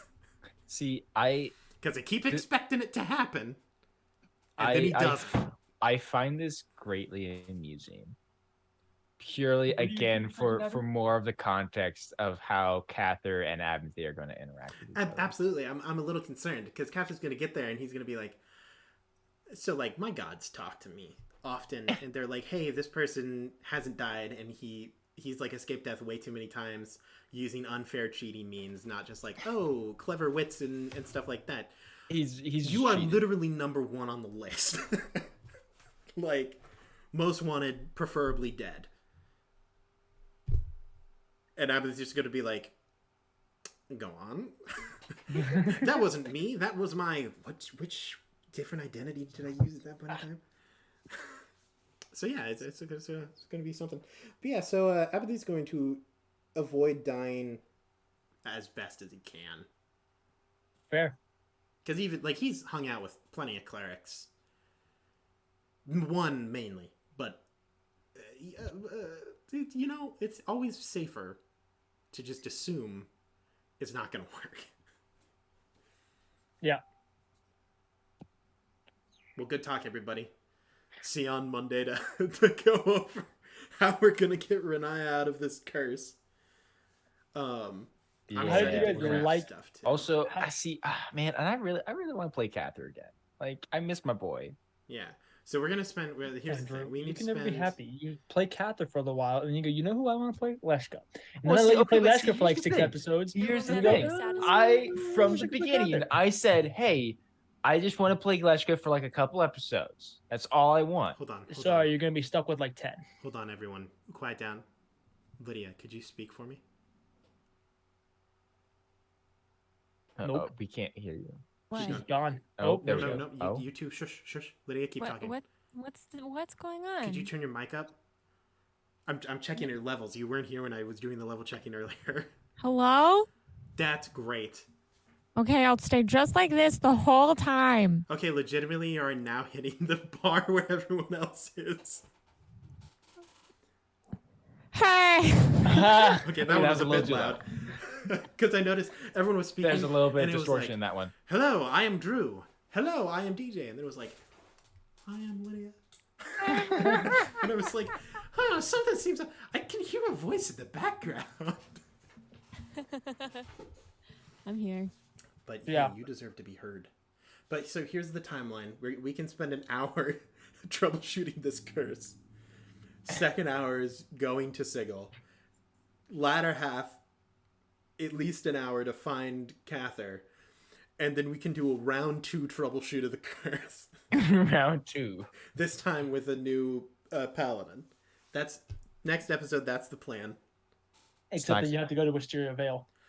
Oh, that would be like 30 minutes. We can fit that in. I think if we crunch the first hour of troubleshoot down to 45 minutes, and then the trip to Sigil, shorten that by 45 minutes. That gives us a 30-minute window. We go to Wisteria Vale real quick because also Lydia's there, so we don't want to spend a whole lot of time while Lydia's not there. Right? So we go to Wisteria Vale. I mean, you guys are at the keep, so she can go with you. Oh shoot! I forgot that we ended up at the keep first. So yeah, so we troubleshoot 50 minutes, montage 2 minutes over to Wisteria. Well, no, Vale. actually, no, guys, no. Okay. Better solution. Well, okay, so we just cast sending. We tell what's his face, Adelar Klarav, hey, we got your stuff. Come to Gambit's Keep. We'll have it ready for you. Okay. No. Easy. Hold on.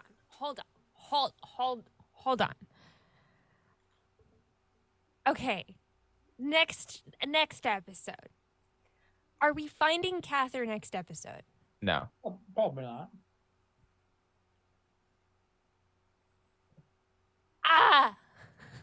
Fair. Do you think that we'll get to Sigil next episode? Maybe. That's a That's a net positive from where we I were. don't like- I don't want to, because here's the deal. I don't want to spend the next, like, several episodes with Ranaia keeping a 6-foot distance from everybody the whole time, you know? We did it in real life for 2 years. We can do it in a game. Exactly, but I don't want to do it in game. I had to do it in real life for years. Because, you know, and especially, like, because hear me out, like, I don't know if you guys noticed this, No. but I really enjoyed the roleplay and interaction element to the game. No. A little bit. We never sometimes, noticed. on occasion. It's No. not. What? I thought mean, you were a combat. Your favorite aspect. I'm pretty. Yeah, And- combat's and by when- far your favorite aspect, when right? you are like, I can't get close to anybody, You can't give Cather his hug. and I'm gonna be really sad. Okay. Okay, I have another question. Oh boy. Does hitting Ranaia with a sword trigger the curse? Like in combat? Yeah. Like if someone attacks, Like if you were to Ranaia attack with a her. weapon, does that curse? I don't know. See, because that's where I'm at. It's like, I don't want to go the route of having to kill somebody. But that's looking like that's going to be kind of inevitable. Not inevitable, but it's going to be a very likely situation. I have another question. You know? Mm-hmm. Does the Archmage of Wisteria Vale know Wish? Adela Crave? Yeah. He's like one of the strongest mages of our time. He's right? technically warlock. I maintain the position. Warlocks can cast Wish, I think. I don't think they can. No, they can't. They can't? This is a No. hot load of garbage. Also, you don't get to call yourself an Archmage. You can't even cast Wish. He's the high mid. What was his name? He's the high something. Yeah. High Mage of Wisteria Vale. Is that his name? Yeah. Showing advanced spells going to level 9. Like, I want to enjoy the game. I mean, I suppose maybe Warlock one of the sync subclasses gives the wish spell, perhaps. I'm also on Lydia's side with this one. Yeah, they can't cast Wish. That's dumb. God, Warlocks suck. This is a load of garbage. Can his patron cast Wish? Who's this? What subclass is he? I agree. I think it'll be more fun for Lydia if we could just figure this out this next episode. I'm sure. I think it would be more fun for me. Yeah. So guys, we just need his patron to be a genie, and then he can cast the wish spell. Done. Because At least according to Mass, and I think that is Like, correct. I think this the genie patron you can. This is where I'm at with it. I'm fine if it doesn't get resolved anytime soon. But I'd like some kind of, like, Band-Aid to just slap on it for a little bit. See, that's what I'm saying. So it's like, it's still there. There's still a wound that needs to be, like, cleaned and tended to. But I need to at least stop the bleeding for a little bit so that I can get to the hospital. I have a question. Okay. Well, Adelar Crave would probably be able to do a Band-Aid type situation. Ooh. So just let me be able to, like, interact with people. Although, hold on. Is Adelar Crave just gonna although here's the problem: is he just gonna kill Ranaia to just take the rods for himself? Okay.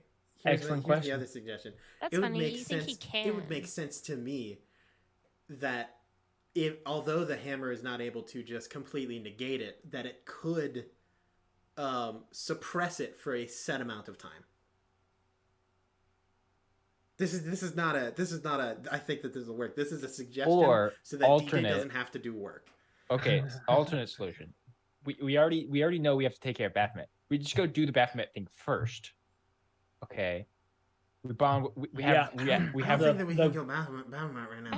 The group of 4 We can't do level. that. What are you guys? Level 11, level 12, 'Cause, like, level 12.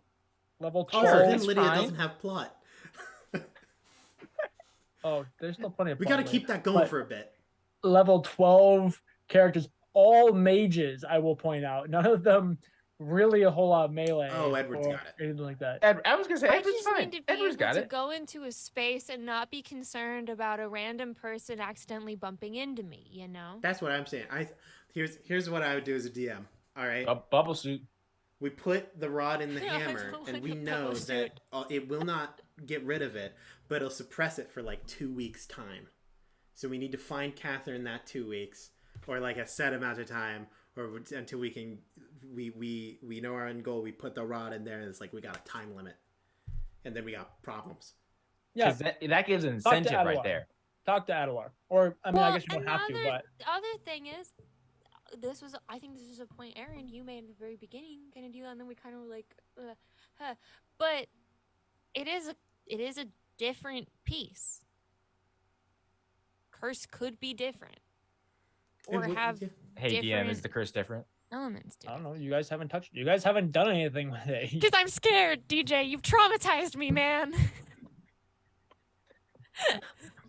We'll give Ranaia like a rodent first. You've basically you've Pavlov trained Lydia at this point in time, where you're just like a stick, and she's like, ha!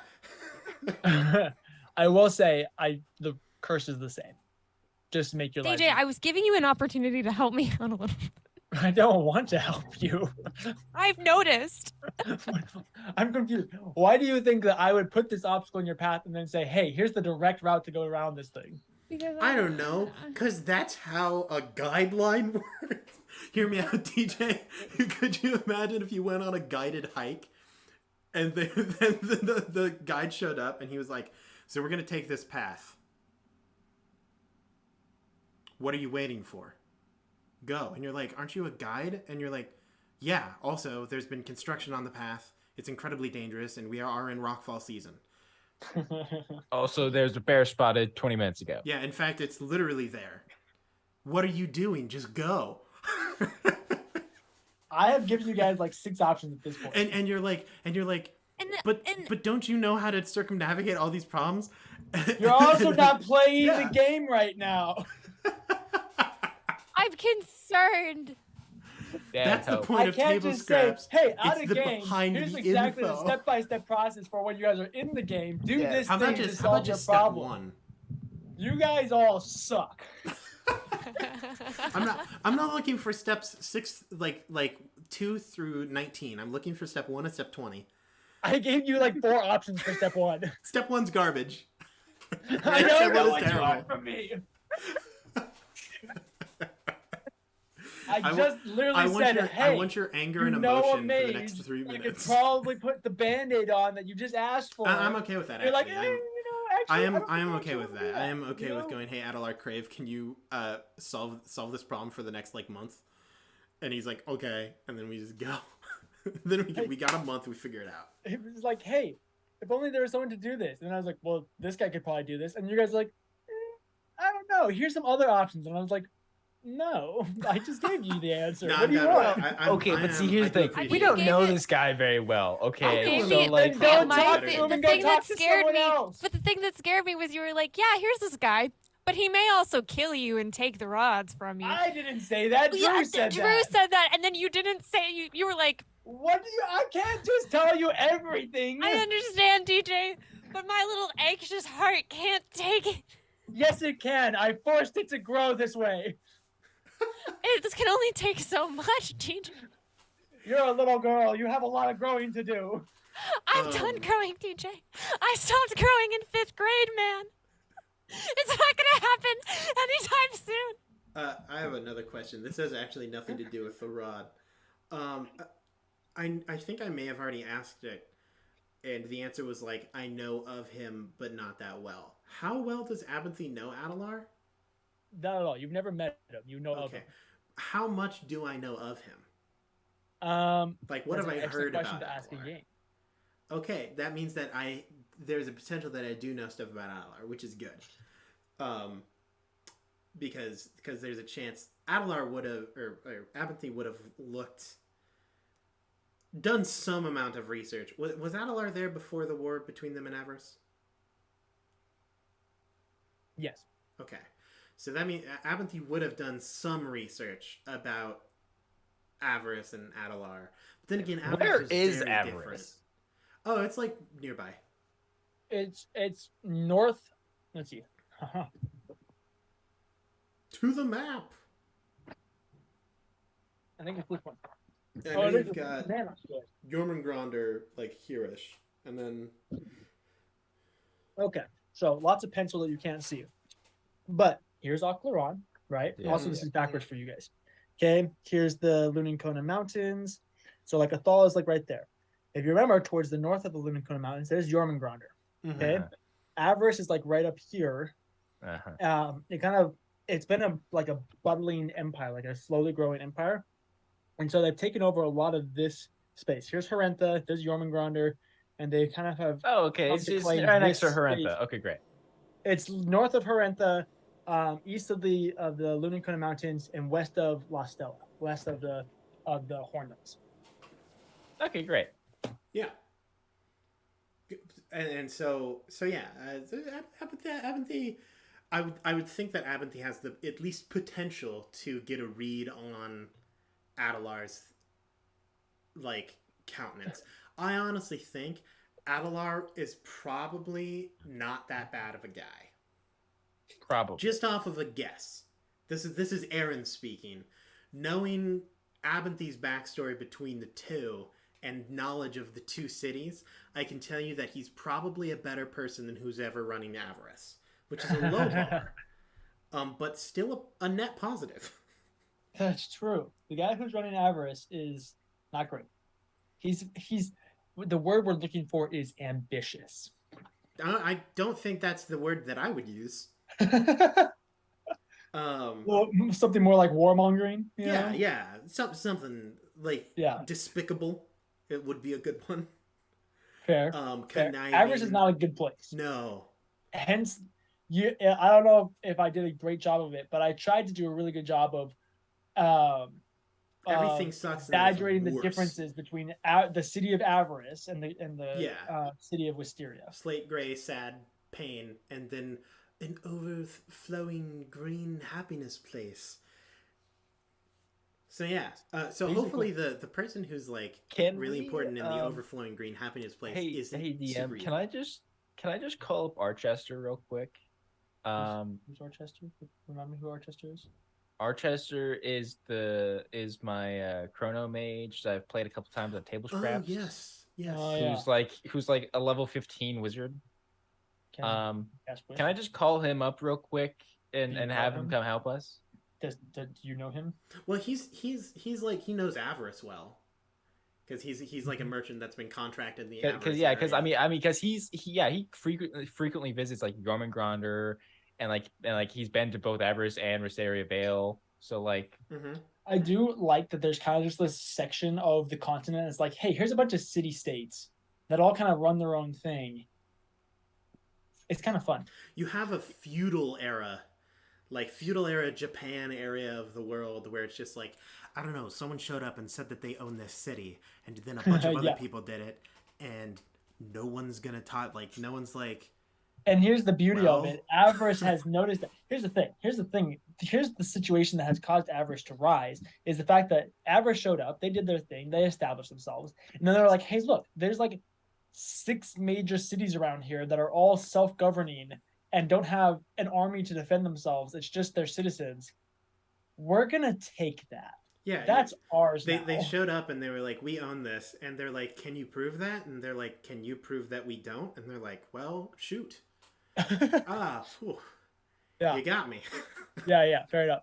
And so Avarice isn't warmongering. It's just no. They said that second statement while they were holding the other person at spear point. Yes, exactly. And they were like,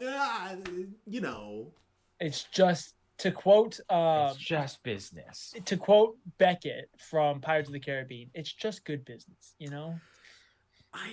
Good is a word. But yeah, I am excited as Abinthy to explore the Avarice and Wisteria Vale stuff. All of which, the best part about Wisteria Vale for me is that it didn't exist until one episode of Table Scraps, It was like, shoot, this small campaign, this one shot in this book, here it is. And then I was like, yeah, I don't know, let's throw it in. So that way it has some connection. The DJ is like, so this is a place. No, it's great for you. And I'm excited to go there. I'm excited for Drew. I'm gonna give you a heads up when you're like, hey, yo T-Dog, yo Trip, what's the jam with this? Trip is gonna be like, look, I'll tell you, I'm gonna need some time now. Gonna need some time. Well, here's the thing. You also have to remember, Drew.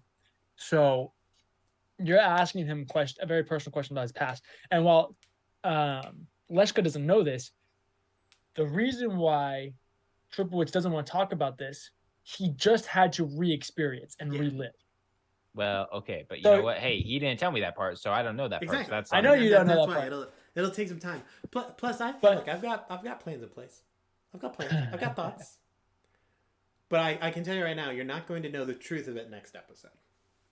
I mean, that's fair. No one will. And that's not what he wants.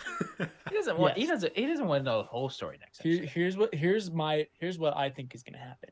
You guys are going to play the rest of the campaign. You're going to get through the end of it. You're going to have the BBEG. You're going to finish everything up, and then we're going to do a last episode. You know, you guys finish the BBEG. That's the end of the second to last episode, and then we do a wrap up episode where you guys go and you do everything. You talk to who you want to talk to. You marry who you're going to marry. You kiss babies. You make speeches, whole 9 yards. Cut some gosh dang ribbons. Yeah, cut ribbons, whole 9 yards. Yeah, you open up a new coffee joint down the street. And then at the end of it, here's the scene that we're gonna see. Just a small town girl living in the big city. You know, Ranaia's gonna be dead. Cather's gonna be dead. Tracks. Edward's gonna be dead. Abinthy still Abinthy. Has a perfect no death record. Abinthy's not dead. I don't know how Abinthy would outlive both Ranaia and Cather. Abinthy's a lich. Yeah. So Abinthy's just sitting on a bench overlooking the beach. The sun is setting. And Leshka comes up, and almost like Sam and Steve from Minecraft? No, from the MCU. Oh, I legit Sam and Steve are the names of the Minecraft skins. There's Steve. Is her name Sam? It's Alex. Is it Alex? Aaron? I could have sworn that Sam was a Minecraft skin. No, not every Alex redhead just is Sam. A redhead. And Sam is what we'd have named every redhead in this campaign. Yes. You've leached in my own life. But you guys are going to sit down. And Leshka's going to be like, Abinthy, tell me a story. And then Abinthy's going to explain everything that went wrong in his life. And that will be the very last scene. I was thinking that we would finish the campaign, we would like kill the final boss, and then it would go to that like 80s credits roll where they're like based on a true story movies where they like show a picture and they're like, Steve went on to finish like technical college. But it gets to Abinthy's page and it's a whole novel, and it just scrolls through the novel and it explains it. It takes 20 minutes. It doesn't writing. It scrolls through, and then at the end it says, to read the full life story of Abinthy Triplewitz, buy his book. Continued for only $9.99. Yeah. Go to www.thepaperjudge.com. For 6 installments of $9.99, you too can get his book. Exactly, yeah. Limited edition offer. Signed copy. Like... By the deceased man. And mind you, you're not exempt from this cost. You, Drew, have to go buy the book and be like, oh, so that's why Abinthy cries. That's why everything's wrong. Also, I have noticed a trend. Abinthy has cried every episode. Has he really? Yeah, every single episode. Yeah, he's at least had a tear roll down his face every episode. Every single time. Every episode he's cried. Okay, I will make sure to remember this. Look, Abinthy's just... Add it to the bingo. Abinthy is not a man who's afraid to cry. See, really what it's going to be is... Yeah, the last episode of the campaign is going to be the first episode that he doesn't cry. Yep. Yeah. All of his friends will be dead, and he'll be like, this is how it's supposed to be. He's like, finally, I'm alone. Oh, thank goodness. And then at the end, he goes to the gravestone of the BBEG. He lays out some flowers and says, thanks, man. We finally did it. The plan worked. We got rid of them all. I got to kill you and you got to kill the rest of the people. This seems like an equal trade. I will say, this is a thing. I'm not even kidding. I'm legitimately considering Abinthy pursuing lichdom. Because there's a lot of different types of liches, right? And so now that we're in 5th edition, it used to be if you wanted to be a lich, evil. Yeah, you had to be evil, or you had to be an arc lich and be good. Yeah. But nowadays, anyone can become a lich. You just shove enough magic power into someone's body, and it's like, congratulations, you're a lich. In Wizards of the Coast canon, some dude made his brother a lich, and his brother was just a warrior. His brother died, and he was like, no! And then he turned him into a lich. Yeah. Gosh dang it, some hodink little warrior can become a lich. Abinthy can be a lich. And he's a human, he's got time. Alright? And look, and the only reason he would be a lich is because he's like, first of all, I don't want to give anyone the satisfaction of me dying. Second of all, I've done more than most people have in a normal lifespan in like 12 years. Think of what I could do for all eternity. For all eternity? Gains. All right? Stars. I'm just gonna laugh. I'm just gonna laugh when like everybody in the party except for Edward is just immortal. Well, yeah, I mean it's really easy to do. We get to level 20 and we get one epic boon, immortality. Done. Like it's gonna be like, yeah, it's literally gonna be like Cather is like the eternal like wandering soldier of fate. Ranaia is a demon prince. Abinthy becomes a lich, and then Edward just lives out his days as a normal person. And then Edward just dies. And he just dies. And his funeral is going to be the talk of the century. Because he's gonna be, sup, peace guys, he's gonna die. And then literally it's gonna be like Queen of Hell and her husband, King of Hell. Because at this point in time, the Abyss has taken over Hell. Because let me tell you, Abinthy gets this power. I don't know if he's gonna try to kill Asmodeus, but he's definitely going to lessen Glossia's bonds. And between the two of them, who knows what's gonna happen. Can we talk about No. It's gonna be Glossia and Abinthy become the king and queen of Hell. Oh my god! And then Ranaia and Grant are the king and queen of the Abyss. Are gonna be in-laws with each other. You really did just make a different flavor of Ranaia. I am so sorry. I was like, this is a really good way. I didn't expect us to actually talk to Glossia. It was just going to be some time where like my original plan was Ranaia was going to find like, like an invitation to a ballroom from like the Duchess, and Ranaia was going to be like, yo, what's this? It was going to be like, oh shoot, and it was going to be a way for us to relate to each other as characters. I didn't expect us to talk to Glossia in the 3rd episode. Point out that was your idea. I know it absolutely was, because I was just like. I mean, I guess look, I needed to fill time. We entered that episode and you were like, I have nothing planned. And I was like, it's time to make content. Here's my hot demon girlfriend. And so then I apologize for that. Because I really wanted to stay away. I'm like, I don't want to steal any of Lydia's stuff. Lydia has the NPC that we hang out and talk to who's a hot demon prince. So like, I want to relate, but I don't want to take over. Lydia has a cool little comical NPC. I'm gonna have a weasel. It literally has no sentient thought. It's just gonna be there. Sometimes I can puppeteer it to do some funny thing. Great. It fetches my sword or whatever. Done. I'm trying. But now you guys can just go on a double date. That is true. We can go on a cute little demon double date where I go out with Glossia and you go out with Grotz, and the sexual tension is so high that the world implodes. Where we're like, nothing happens, but god dang, we're just sitting there, and it's like, the world ends. That's what really happens to the Blood War. It's one double date. Yes. One double date and the world ends. Well, what happens is like you guys do your double date on the fields of battle, And so you just sit up on a hill and have like a picnic, and everyone just looks over and sees you guys and just stops fighting because they're so distracted. It's a potluck. No, it's the opposite of that. Here's what happens: is you guys are in the middle of a battle, and you guys each have an orcish marriage with your respective partner, and then you just murder everyone. Yeah, all of the demons and devils are wiped out except for Crost and Glossia. Yeah, exactly. It's just those two, and we're like, this actually does solve all of our problems. Yeah. Actually, I am really interested for when you guys kind of start talking a little bit more with Glossia and with Gratz about the Halak and stuff like that, because while they're siblings, they're still a demon versus a devil, and there's still very different perspectives. Yeah, they have that rival sibling energy.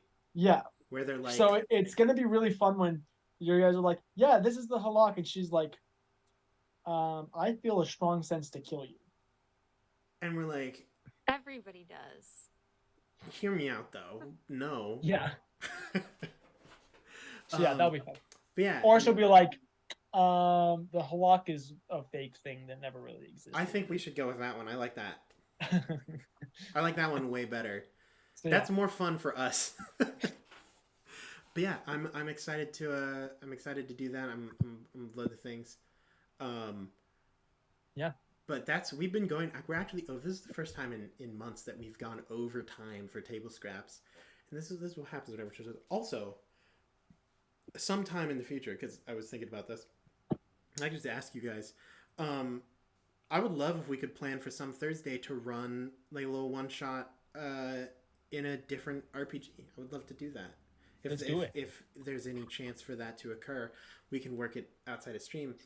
But keep an eye out, all of you Table Scraps viewers, for the potential of maybe some more little one-shots going on Table Scraps, because I like them, and I want to play more RPGs. Yeah, that's a good idea. But that's the end of it. I don't want to go through all the plugs again. I know that I'll probably get fired because I didn't go through our end of thing plugs. Check us out on socials. Check out our Discord. Give us money if you feel like it. Buy our merch. Buy Lydia's merch. Have a great time. Good luck and Godspeed, Dungeoneers. I was going to say that.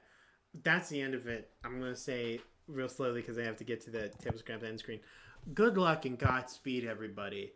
We will see you this Monday and this next Thursday and on the 28th in 6 days. That's right. God, that's fast. 6 days. So, the first episode of Between the Rows, Sins of the Father. Yeah, so this upcoming Wednesday. That Wednesday. Next Wednesday is the first episode of Sins of the Father. That is terrifying. I'm excited. I love it when I hear DJ upstairs, like over there, not in Zoom. Yeah, so keep an eye out for that. It's going to be a good season. We actually have to record episode 3?